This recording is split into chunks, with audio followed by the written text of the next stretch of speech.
Quero começar com um verso de Apocalipse. Danny, você mencionou os sinais dos tempos. Sim, Sexton e eu estamos profundamente convencidos que o tempo está acabando para este mundo. As profecias bíblicas, as profecias finais estão prestes a entrar em cena. Nós realmente estamos convictos disso. Apocalipse 22, o último capítulo da Bíblia, verso 10. E disse-me, não seles a palavra da profecia deste livro, porque próximo está o tempo. E o próximo evento é, quem é injusto, seja injusto ainda. E quem é sujo, seja sujo ainda. E quem é justo, seja justificado ainda. E quem é santo, seja santificado ainda. E o verso 12 diz, e eis que cedo venho. É Jesus quem está falando. E o meu galardão está comigo para dar a cada um segundo a sua obra. Portanto, o tempo está próximo. O tempo das profecias finais da Bíblia se cumprirem. O tempo do fim da graça, o tempo das pragas. É o tempo da volta de Jesus. E temos informações que vamos compartilhar o mais sucintamente possível, que são tão assustadoras, tão chocantes, que nos convenceu que verdadeiramente, depois de todos esses anos esperando pela volta de Jesus, o tempo está próximo. Louvado seja o Senhor. Estamos no próprio limiar dos eventos finais. Vamos começar com os animais. Há alguns anos fomos contratados por um produtor executivo de TV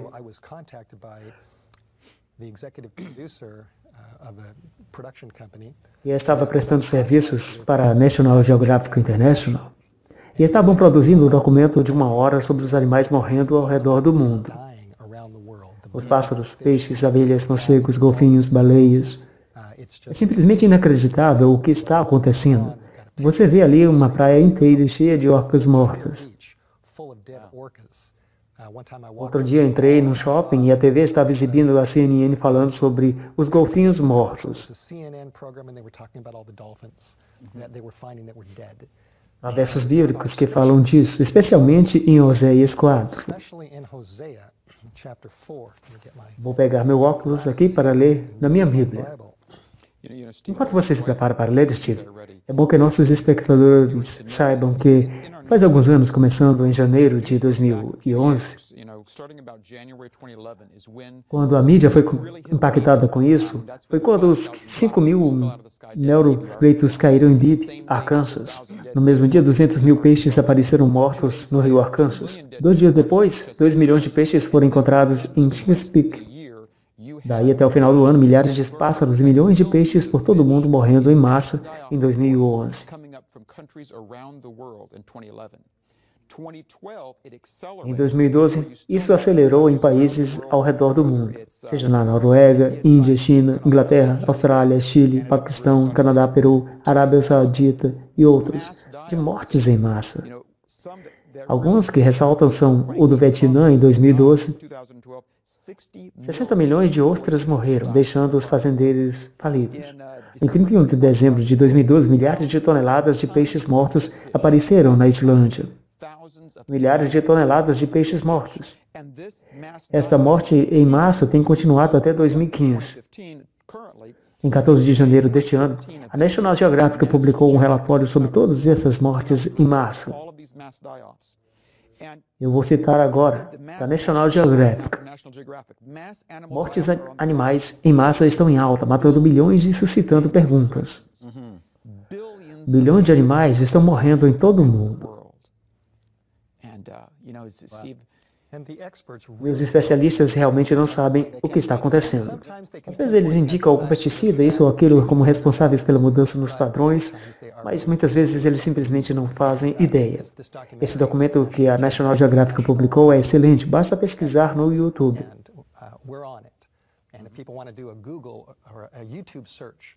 Digite Animal Apocalypse. É tão poderoso, tão bom. Muito apropriado, bem feito, poderoso. Pode até ser mostrado na igreja, no culto de oração. O texto que eu usei, quando fui entrevistado, foi Oséias 4:1. Diz: ouvi a palavra do Senhor, vós, filhos de Israel, porque o Senhor tem uma contenda com os habitantes da terra, porque na terra não há verdade, nem benignidade, nem conhecimento de Deus. O verso 2 descreve a quebra dos 10 mandamentos. perjurar, ou mentir, ou matar, ou furtar, ou adulterar, fazem violência, um ato sanguinário segue imediatamente a outro. E é isso que está acontecendo agora. Vemos a quebra da lei de Deus por todo o mundo. Eu trouxe aqui minhas tábuas de pedra.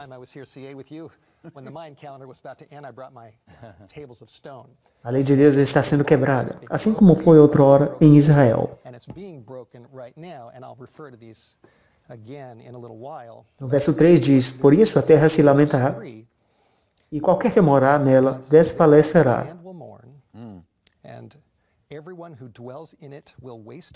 Com os animais do campo e com as aves do céu, e até os peixes do mar serão tirados.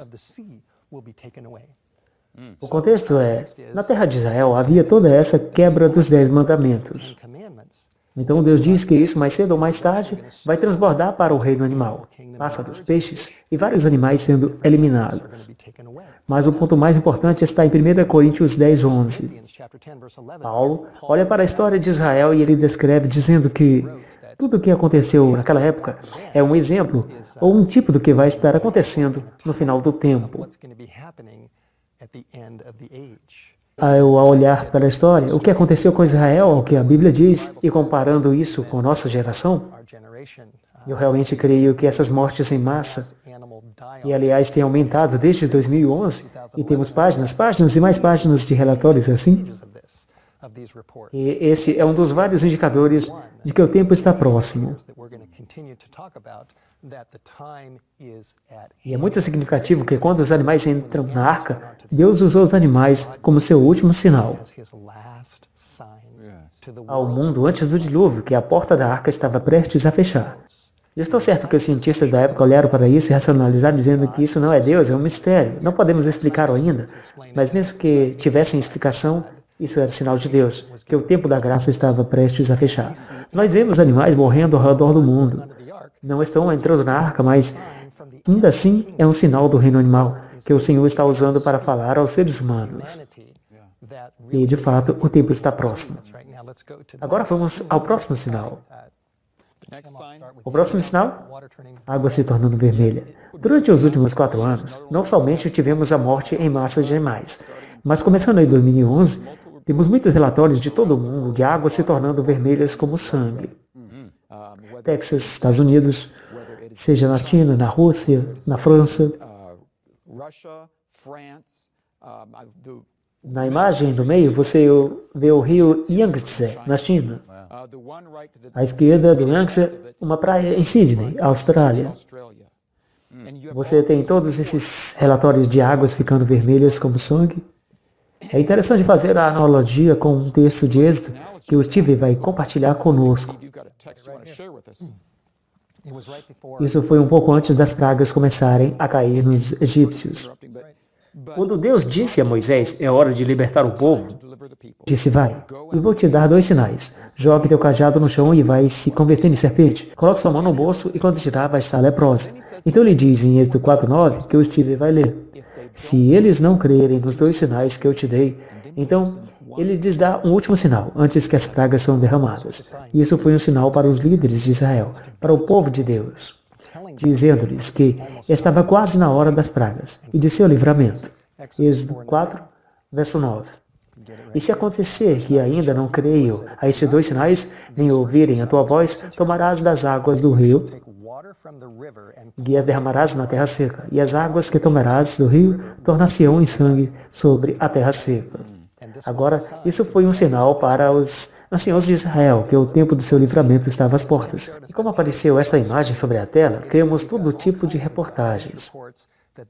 E isso está aumentando em proporção que águas estão misteriosamente se tornando vermelhas. As pessoas não sabem exatamente o que é. Uns dizem que é um surto de águas vermelhas. Então dizem, isso não é Deus, só são algas. Mas isso me lembra dos dias em que as pragas começaram a cair sobre os egípcios. Tenho certeza de que alguns diziam, isso não é Deus, são só rãs. Ou isso não é Deus, são somente gafanhotos. Ou isso não é Deus, são só piolhos. Quando você estuda a Bíblia, você enxerga claramente que Deus trabalha através das agências da natureza.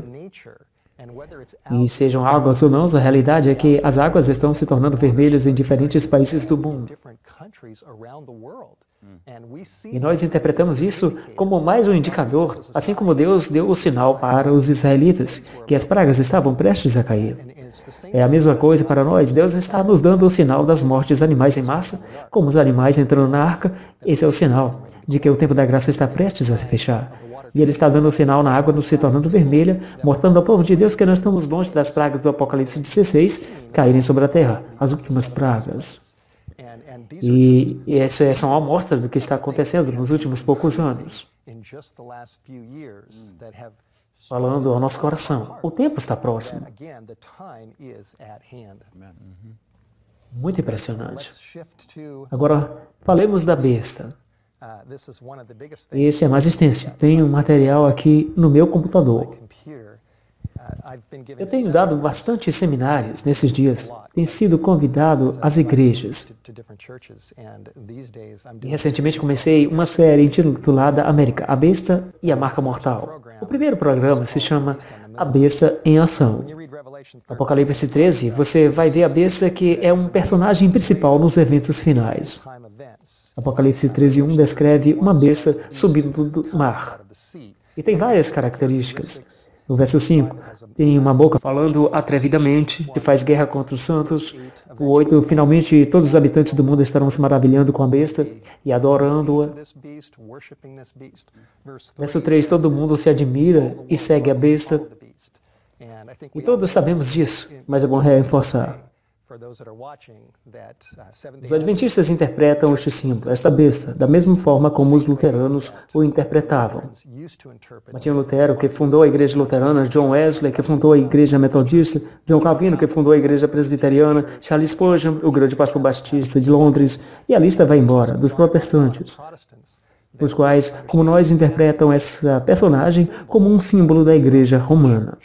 Não aplicamos às pessoas, mas ao sistema do romanismo. E isso se encaixa na profecia. Ele faz guerra aos santos durante a história, pela Inquisição. Tem uma boca falando indolências, se exaltando.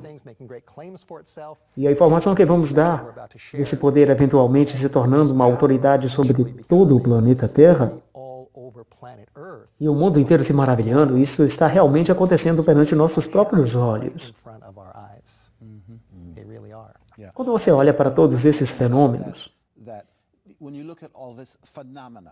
a National Geographic vai te dizer o quê? Que se trata de algas vermelhas. O cristão tem que ir um passo além e se perguntar, por quê?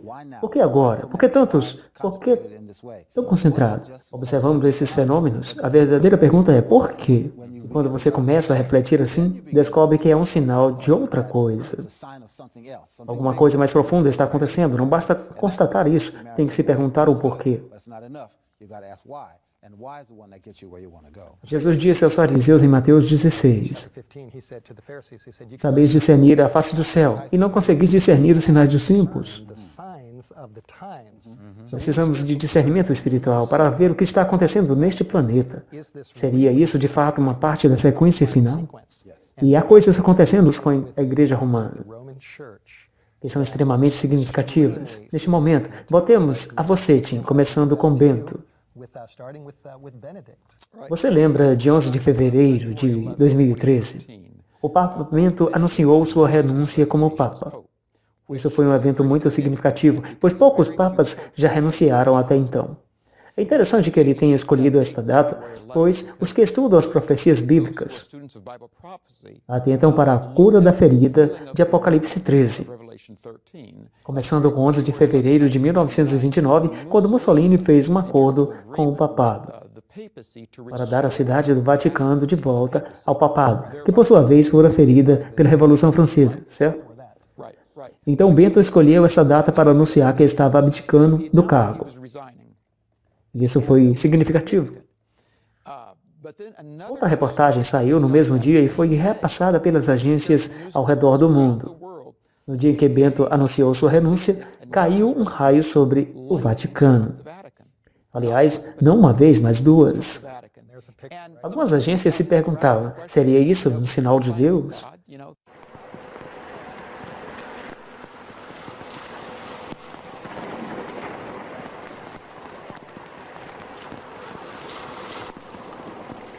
Porque é estranho que quando o Papa, que é visto por tantos como o líder religioso do mundo, faz sua renúncia e cai em raios sobre o Vaticano. Outras agências se perguntaram, seria isso uma montagem em Photoshop?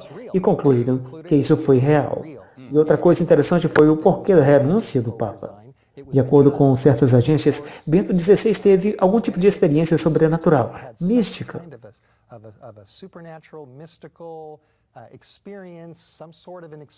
Quando ele sentiu fortemente que chegou o tempo dele abdicar. Houve uma dimensão sobrenatural da renúncia, ele fez seu anúncio público, caíram raios sobre o Vaticano e, em seguida, a eleição do novo Papa. O Papa Francisco, que fora o cardeal Bergoglio, da Argentina. O cardeal Bergoglio, como você deve saber, é o primeiro Papa jesuíta. Steve, diga-nos, o que é um jesuíta? Os jesuítas foram estabelecidos em 1540 pela Igreja Romana, baseados na liderança de Inácio de Loyola.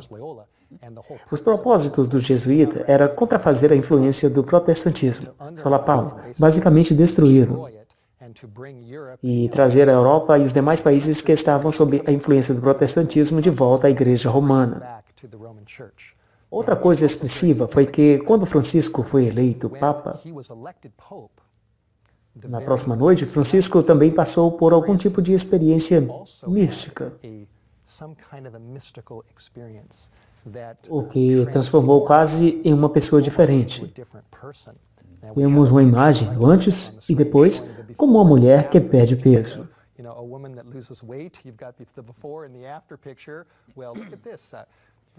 Este cardeal, antes que ele se tornasse Papa, não era conhecido como homem sanguíneo, feliz, social, amigável e carismático. Ele era bem diferente. Bento abdica por uma experiência mística, cai relâmpago sobre o Vaticano. O novo Papa eleito, ele passa por uma experiência, onde ele, digamos, muda de personalidade. Houve uma entrevista em uma publicação católica com sua irmã, a única que sobreviveu. Ela disse, eu nem mesmo reconheço este homem. Ele foi transformado em outro tipo de pessoa. E agora, seu ibope está mais do que nunca no vento em polpa. Sua popularidade já extrapolou a área do gráfico. Ele tem a conta do Twitter mais influente no planeta Terra. Não há ninguém, seja Mick Jagger, Oprah Winfrey, Barack Obama, que consegue juntar uma multidão maior que o Papa Francisco. Ele está rapidamente se tornando a pessoa mais influente do planeta Terra. Como o Tim mencionou, ele é o primeiro jesuíta eleito Papa. E há toda uma série de eventos que aconteceu nos últimos poucos anos, que faz com que ele e sua igreja possam cumprir as profecias mais do que nunca.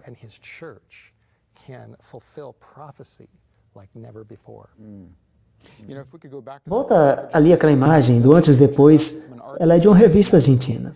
Está em espanhol, mas veja o que diz embaixo.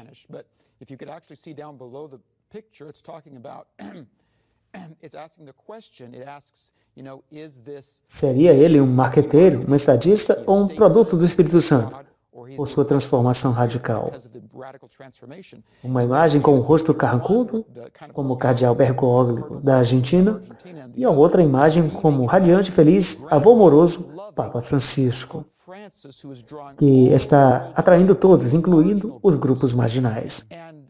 Mesmo na política mundial, ele está envolvido, porque uma agência dizia que foi o próprio Francisco que mexeu os pauzinhos para o acordo entre Estados Unidos e Cuba. Ele se envolveu pessoalmente e juntou os dois lados, para que os Estados Unidos normalizassem as relações com Cuba.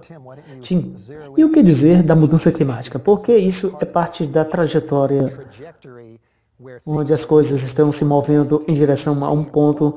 Enxergamos várias trajetórias rapidamente se aproximando de um ponto de convergência. Nos últimos 20 anos, as nações têm tentado entrar em acordo sobre algum tratado de mudança climática. Você provavelmente está inteirado disso. Por 20 anos, não conseguiram qualquer acordo permanente.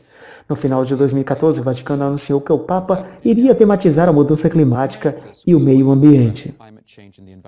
Isso através de uma encíclica papal, sobre que medidas ele gostaria que os líderes mundiais adotassem no âmbito da mudança climática. As encíclicas papais são elaboradas em segredo. Não costuma haver vazamentos até a publicação. Durante os últimos 5 meses, essa encíclica tem sido escrita em segredo. Em preparação para debates sobre a mudança climática no segundo semestre de 2015, o Vaticano comunicou que o Papa quer que a encíclica seja publicada este ano, para que os líderes mundiais possam digeri-la antes de debates posteriores. Vamos recapitular algumas coisas, e não vamos discutir sobre a mudança climática, se ela é real ou não. A não ser isso, é uma ferramenta. É apresentada na mídia como um problema grave no mundo. Alguns exemplos. Agências de notícias disseram, em março deste ano, que a seca da Califórnia é pela mudança climática. Eu sou da Califórnia. O negócio está feio lá. Em março deste ano, a BBC relatou que a China, pela primeira vez, disse que a mudança climática é uma ameaça nacional. Agosto passado, as Ilhas Salomão querem mudar parte de sua população por causa da subida do nível do mar. Outro relatório científico disse que a Antártica está derretendo tão rápido que o nível do mar poderia subir 3 metros, mudando a geografia da Terra. Houve algumas populações que tiveram que se mudar por causa dos níveis do mar subindo. Percebemos que há um problema, uma mudança climática, e aí vem o Papa e diz, eu vou cuidar disso. Eu vou fazer uma encíclica sobre o meio ambiente e mudança climática e como solucioná-lo. Em 20 de fevereiro deste ano, houve um encontro de líderes religiosos nos degraus do Congresso americano para pedir ao Congresso que haja legislação federal sobre a mudança climática. Um desses líderes foi o arcebispo Thomas de Miami. E ele disse que estamos enfrentando uma crise moral. Uma crise moral muito mais do que a quantidade de CO2 que estamos expelindo na atmosfera. Padrões climáticos bizarros, maior frequência de desastres naturais, etc. Disse que precisamos ajudar os pobres, precisamos buscar o bem comum. Porque precisamos de legislação nacional por causa de nossa crise moral. Essa é a raiz da crise ambiental. É isso que estão querendo dizer. O cardeal Peter Turkson, do Ghana, que está ajudando o Papa a escrever a encíclica, disse em uma nota à imprensa da Associated Press que a razão por que estão preparando a encíclica é que os cristãos têm um dever enraizado em um antigo ensino bíblico para abordar o problema. E se você parar para pensar em algum desses jargões, desastres temporais, violentos, tempestades, por causa da mudança climática, temos que tomar alguma medida, temos que trabalhar pelo bem comum. Há uma crise moral no mundo, temos que fazer algo por causa da crise moral que está afetando o meio ambiente. E remonta a um antigo ensinamento cristão, e precisamos trabalhar juntos para o bem comum. E o roteiro está saindo no meio do ano, que pode ser publicado em junho. E por cima, aliás, isso foi bem divulgado nos noticiários. Em sua agenda, o Papa tem uma visita aos Estados Unidos, 23 de setembro, Casa Branca. E 24 de setembro, pela primeira vez, falará perante as câmaras do Congresso. 25 de setembro, vai comparecer perante a Assembleia Geral da ONU. E ao falar à ONU, a mudança climática está em sua agenda. Vemos aí as nações olhando para o poder papal para ajudar a resolver a crise ambiental, ajudando aí no problema moral e fazendo recomendações baseadas em antigos ensinamentos bíblicos para tentar ajudar a humanidade para o bem comum. Esta é a direção na qual estamos indo. Na revista Time, de 21 de janeiro de 2015, Al Gore e Pharrell Williams anunciaram seu concerto Live Earth para junho. Coincidência? O mesmo mês em que a encíclica está saindo? O concerto deve ter mais de 100 artistas dos 7 continentes. Se estima que até 2 bilhões de pessoas do mundo vão ouvir este concerto em algum momento ou outro. Agora, o que é interessante é o foco deste concerto. O objetivo dele é aprofundar a consciência ambiental e animar os cidadãos a pedirem ação governamental. Está construindo um movimento nas bases para exigir que o governo tome atitude, mesmo que as pessoas não saibam qual será a resposta, mas dizem, peça que o governo age. Alguma coisa tem que acontecer para confrontar a mudança climática. E por coincidência, o Papa vem e diz, eu mesmo vou cuidar disso, eu vou dar a solução. Junte a isso o artigo 5 de julho de 2014 da Associated Press, intitulado Papa, Domingo Livre é bom não só para os fiéis. Você combina isso com o Catecismo Católico Oficial de 1994, que diz que as pessoas devem estar buscando a legislação dominical dos governos. E há uma miríade de coisas assim acontecendo ao mesmo tempo atualmente, onde o papato está dando mais ênfase não somente à observância do domingo, mas à legislação dominical. Quando esse artigo diz que o descanso no domingo é bom, não só para os fiéis, significa que ele está recomendando o descanso dominical para todo o planeta. Considere que nos últimos anos houve um aumento em leis nacionais sobre o domingo. Em vários países, como na Hungria, Alemanha, Polônia e Chile, o domingo está sendo discutido em Israel, apesar dos judeus religiosos guardarem o sábado e os muçulmanos guardarem a sexta-feira. Há um crescente debate em Israel se devem fazer do domingo um dia de descanso, por uma série de motivos. E não só nesses países, isso está crescendo em outros países. Artigo da Fox News de 22 de abril de 2012, intitulado "Façamos do domingo um dia de descanso, pelo amor de Deus". A Lord's Day Alliance dos Estados Unidos, de 18 de abril de 2015, teve um artigo em destaque. Isso foi há menos de um mês. Artigo intitulado "O Domingo como Sinal da Unidade Cristã". E como se não bastasse, em 27 de março de 2015, há um mês e meio,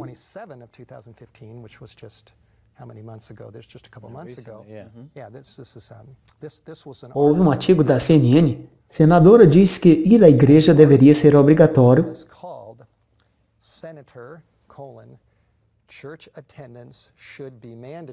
Isso gerou muitos burburinhos. Aí está a senadora Sylvia Allen.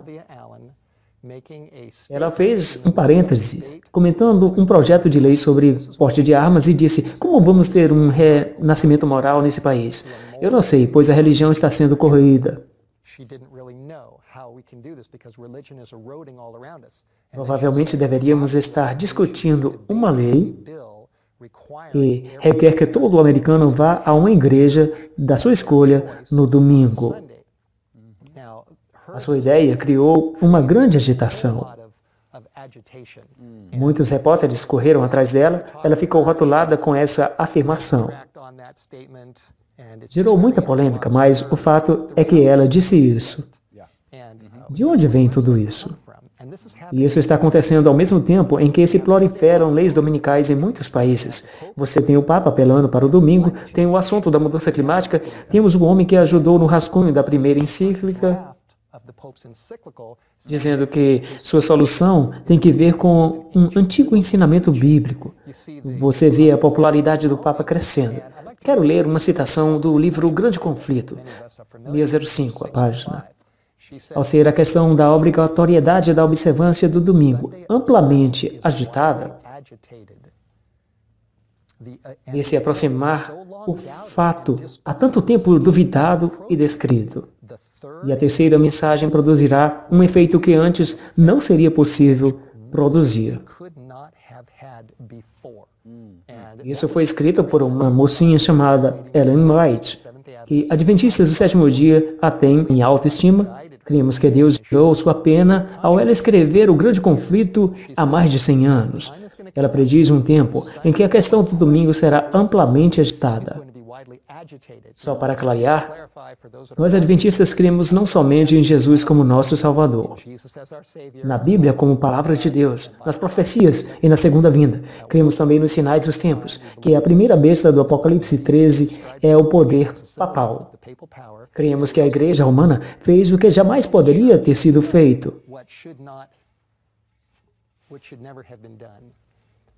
Aqui está uma das tábuas de pedra e o quarto mandamento com o qual familiarizamos muito. Ele diz: "Lembra-te do sábado para o santificar". Este é o único mandamento que começa com "lembra-te". É o único mandamento que aponta para o Deus como Criador dos céus e da terra. Esse mandamento foi escrito com o dedo de Deus, em pedra. Essa é uma lei que jamais pode ser modificada. E a Igreja Romana falou publicamente que eles mudaram o dia de repouso do sábado para o domingo.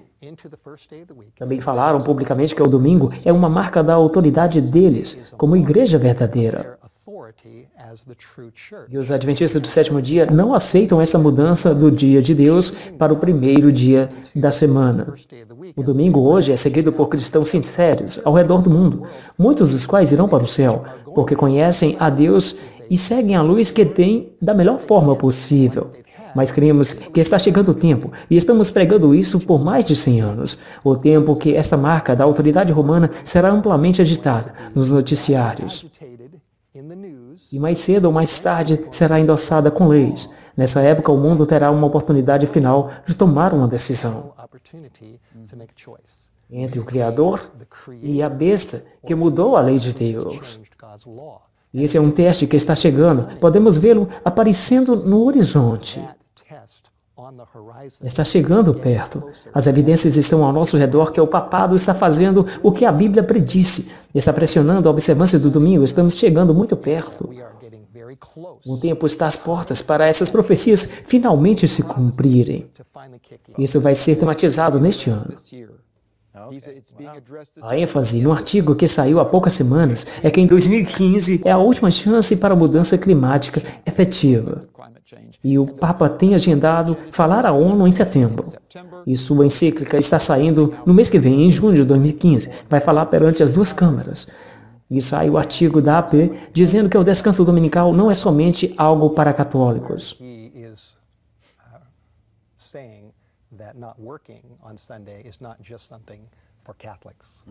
É para o mundo. Quando você junta tudo isso, vemos aí que tudo está se convergindo para um ponto. Agora vamos mudar de marcha para o Dr. Ben Carson, ok? Há 4 dias, o Dr. Ben Carson anunciou que está se candidatando à presidência. Eu recebi uma enxurrada de respostas em meu Facebook. Eu fiz uma postagem com um artigo há 2 dias, intitulado Ben Carson, os Adventistas e as Leis Dominicais. Em 2 dias, já houve 55 mil visualizações. Eu nunca tive tamanha reação, mais de 300 compartilhamentos. Ontem, 6 de maio de 2015, saiu um artigo no AL.com, no site noticiário de Alabama. E o artigo estava intitulado Ben Carson é adventista do sétimo dia. Quando você lê o artigo, diz que por causa da sua campanha eleitoral, as crenças adventistas estão em foco. Quando Mitt Romney se candidatou, as pessoas olharam para as conexões dos mormons. Quando J.F. Kennedy se candidatou, reparam na sua conexão católica. Agora Deus quer que a atenção se focalize sobre esse povo e nessa mensagem. Aqui está uma citação de Ellen White que ela escreveu há mais de 100 anos. Maranata, 218. Ela disse: nosso povo tem sido considerado muito insignificante para ser digno de nota. Mas haverá uma modificação. Da mesma forma que ela disse que a questão do domingo seria amplamente agitada, ela disse que os holofotes, em algum tempo, estariam sobre os adventistas. O artigo de ontem, de Alabama, diz que as crenças adventistas agora estão em foco. Eu postei lá. É só procurar por Steve Wohlberg no Facebook.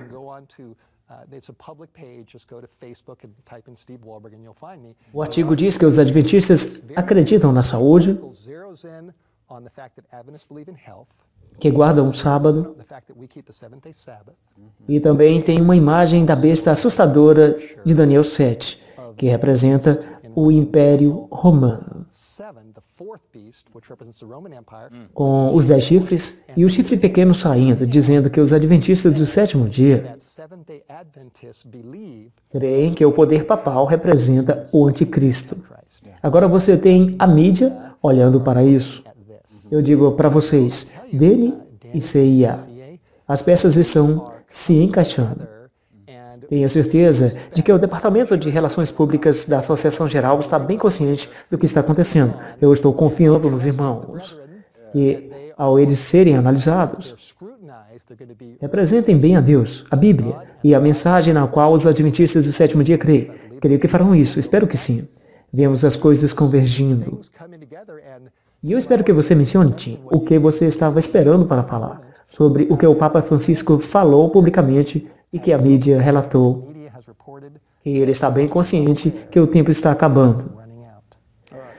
Leia um artigo de Marco Politi, um expert de Vaticano, num artigo de 29 de março de 2015, no portal de notícias Daily Beast. Olha só a citação. Este Papa parece estar afanado de fazer o máximo que ele pode, como se ele estivesse em um prazo.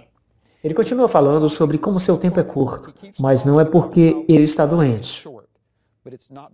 Ele disse a seus amigos que ele sente que será um evento que acabe com ele, não um fim natural.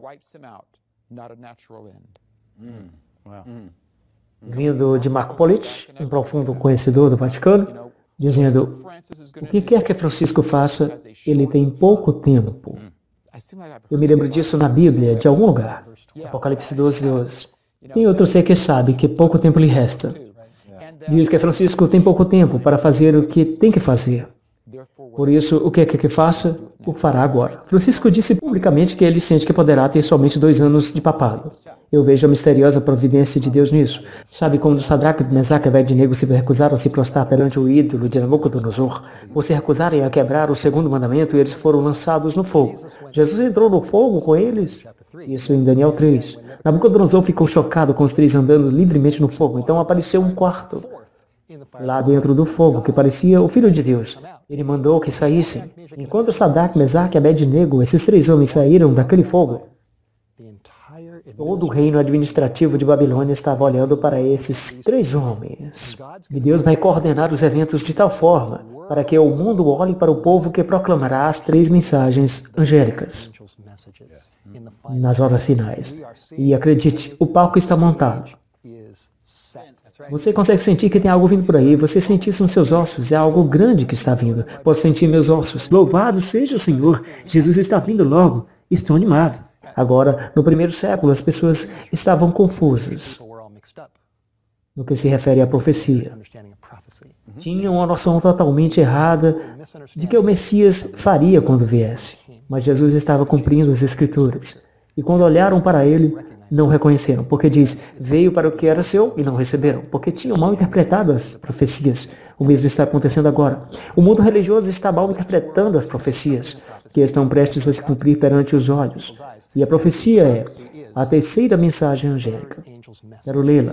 Apocalipse 14, verso 9. E seguiu-os o terceiro anjo, dizendo com grande voz, se alguém adorar a besta e a sua imagem, e receber o sinal, a marca da besta, na sua testa ou na sua mão, também este beberá do vinho da ira de Deus. E então prossegue descrevendo o que vai acontecer com esses. Deus é muito sério com as pessoas, para que acordem para a seriedade de receber a marca. Então o verso 12 diz, aqui está a paciência dos santos, aqui estão os que guardam os mandamentos de Deus e a fé de Jesus. A mensagem do terceiro anjo conclui com guardadores dos mandamentos, que têm a fé de Jesus. Em outras palavras, eles reconhecem a santidade da lei de Deus, que não pode ser mudada, mas eles também reconhecem que, por eles quebrarem a lei, sua única esperança é Jesus, a sua graça, e seu amor, seu perdão, misericórdia e poder. E quando Ele nos transforma e salva pela graça, não por obras, então Ele escreve a lei em nossos corações e nos tornamos guardadores de mandamentos. Sabe, Daniel 11:44 diz, mas os rumores do Oriente e do Norte o espantarão. E sairá com grande furor para destruir e extirpar a muitos. Nós vemos todos esses eventos chegando a um ponto de convergência. E o poder papal chegará à epifania da influência global. Mas Deus terá um povo, como Sadraque, Mesaque e Abednego, que não se inclinam. e que darão a mensagem do terceiro anjo em alta voz. E essa voz se tornará tão forte que chegará à atenção do poder papal. Diz Notícias do Oriente, que é de onde vem a mensagem do selamento de Apocalipse 7. E Notícias do Norte, que se você vê Jeremias 50, reconhece que Ciro veio dali para destruir a Babilônia. As notícias do Oriente e do Norte ficarão tão fortes como uma alta voz, que o poder papal ficará profundamente espantado com isso, porque seus planos, que estão quase se concretizando, ficarão ameaçados. Então a batalha, de fato, vai estar valendo. Já que estamos falando de todos esses sinais dos tempos, será que vemos alguma coisa prestes a acontecer na Conferência Geral da IASD? Que se relaciona com a convergência dos eventos que foi apresentada? Qual a importância dessa Conferência Geral? Boa pergunta. Temos que estar orando pelos líderes da Conferência Geral. O Encontro Mundial de Adventistas em julho de 2015. Cremos que o que está acontecendo lá fora, a convergência desses sinais, encontra um paralelo com o que está acontecendo no interior. Há forças e controvérsias acontecendo no meio do povo de Deus, que se espelham. A Conferência Geral vai lidar com a ordenação de mulheres, e não é hora de se aprofundar agora, mas isso faz parte do grande conflito. E tem se tornado muito divisivo. Aí tem todo o assunto da igreja emergente. Escrevi um livro sobre isso. A IASD está também tendo que lidar com isso. Se você segue a igreja emergente até onde ela quer ir, para criar uma nova forma de cristianismo, as 3 mensagens angélicas iriam desaparecer totalmente. Vemos o conflito no interior que encontra seu paralelo no que está acontecendo fora. Oramos por nossos líderes, espero que tomem as decisões corretas. Lembremos que Deus ainda está guiando sua igreja. E quando finalmente a crise bater de frente, como diz no Grande Conflito, página 608, ao aproximar-se a tempestade, uma classe numerosa que tem professado fé na mensagem do terceiro anjo, mas não tem sido santificado pela obediência à verdade, abandona sua posição, passando para as fileiras do adversário. E haverá pessoas em nosso meio que realmente não creem mais nas 3 mensagens angélicas, e elas irão para fora quando a crise vier. Será uma luta terrível, mas vai acontecer. E cremos que as pessoas de fora que ouvem a mensagem entrarão. Os 2 grupos, o remanescente fiel e aqueles que de fora que ouvem a mensagem e querem obedecer mais a Deus que aos ensinos humanos, esse grupo combinado formará um remanescente final. Apocalipse 12 diz que o dragão estará irado contra a mulher e irá fazer guerra contra os restantes da sua semente, os que guardam os mandamentos de Deus e têm o testemunho de Jesus Cristo. Um dos pontos, Daniel, em que a igreja emergente se infiltra no verdadeiro cristianismo é: os 10 mandamentos são exatos. Servimos a um Deus exato. Circunde a cidade 7 vezes, não 8, não 5, não 4, mas 7. E a igreja emergente diz que Deus é impreciso, uma aproximação. Se você chegar perto, já chegou. E o ponto em questão sempre é a adoração. Quem adoramos, como adoramos, quando adoramos, isso não mudou. E se tem esta forma imprecisa de seguir a Deus, você segue, mas deixemos em aberto. Temos mente aberta e você nunca aterriza em qualquer lugar, certo? E dizem, tenhamos uma experiência à parte da doutrina. Se você tenta ter uma experiência com Jesus e evita a doutrina, você acaba tendo outro Jesus, porque Jesus ensina a doutrina. Ele aponta a si mesmo como o Salvador, mas ele tem uma mensagem no fim dos tempos, as 3 mensagens angélicas que vêm dele, do livro do Apocalipse. E se você conseguir me mostrar uma pessoa que realmente está imersa na filosofia da igreja emergente e ainda assim acredita na total autoridade das 3 mensagens angélicas, eu gostaria de conhecer essa pessoa, porque eu nunca encontrei uma, nunca. Eu vejo toda a controvérsia da igreja emergente solapando as 3 mensagens angélicas.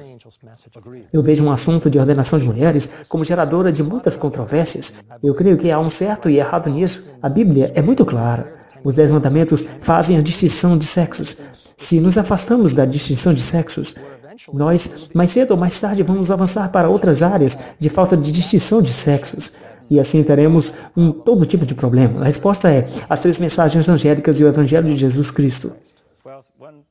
Alguém aqui está perguntando, você está tão entusiasmado que estamos perto do fim? Vivemos na cidade? Será que devemos começar a procurar um sítio no campo? Talvez um trilho? Será que chegou o tempo de começar a sair para o campo? A hora já chegou há muito tempo. Obviamente, Deus trabalha a partir de onde a pessoa está. Nossa família se mudou da Califórnia para Idaho há vários anos,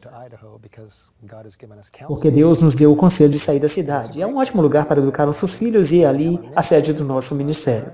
Olha, só o que diz o livro Conselho sobre Mordomia, onde diz que aqueles que têm dinheiro, terras e propriedades, nos últimos dias, se eles se voltassem a Deus, pondo tudo sobre o altar, perguntando a Deus o que fazer, Ele vai orientar o que vender e quando vender. Em outras palavras, em vez de perguntar ao pastor ou alguém da igreja, dizendo, será que eu deveria vender agora? Vá ao Senhor. Vá ao Senhor. O Senhor te guiará no que fizer e quando fizer. Mas se não formos ao Senhor, Ele não guiará. Temos que ir e colocar perante Ele. Muito bem, gostei da ideia. Tem mais, é importante que o povo de Deus tenha um senso de urgência sobre nossa mensagem. Sabe, foi um fato histórico que o exército americano desvendou o código militar japonês em 1940. E você talvez se lembre do 7 de setembro de 1941. Eles ouviram o comunicado que o Japão estaria rompendo as relações com os Estados Unidos à 1 da tarde de 7 de setembro. Os americanos repassaram a notícia, pois reconheceram que isso era uma declaração de guerra e encaminharam a nota a Pearl Harbor para que se preparassem para um possível ataque japonês, mas mandaram através de Western Union. E a mensagem chegou lá 4 horas depois que o ataque começou, porque não foi enviada com um senso de urgência. Porventura temos uma mensagem hoje que devemos proclamar com um senso de urgência ao povo de Deus?